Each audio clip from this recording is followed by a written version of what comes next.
आपने चैनल पे कोई नया प्रोग्राम शुरू किया है? जी हाँ, बिल्कुल नया है और मैं उसके लिए बहुत एक्साइटेड हूँ। मुझे भी बिजनेस वुमन बनने का बहुत शौक है। तुम अपने बाबा के साथ भी काम कर सकती हो। तुम्हारे हाँ कहने की देर है बस। अब नूर भी काम करती है तो मैं इस पर जुल्म तो नहीं कर रहा। ये तो घर में पेंटिंग्स करती है और बेचती है बस। नूर फातिमा रियल एस्टेट एजेंसी में सेक्रेटरी का काम भी करती है। हम किसी और के घर में जलील हुए हैं। वो आदमी शुरू से ही गलत था। जब मैंने किसी को नहीं बताया था तो तुम्हें क्या जरूरत थी सबको बताने की? तुम्हें खुद से पूछना होगा कि आखिर क्यों तुम्हें हर बात छुपानी पड़ती है।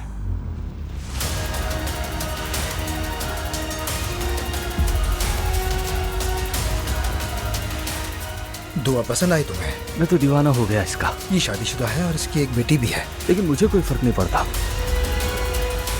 और मैं अभी उसी के घर से आ रही हूँ। उसका साथ बहुत अच्छा लगा मुझे। ओह रमीज साहब, बिजनेस डिनर कैसा जा रहा है आपका?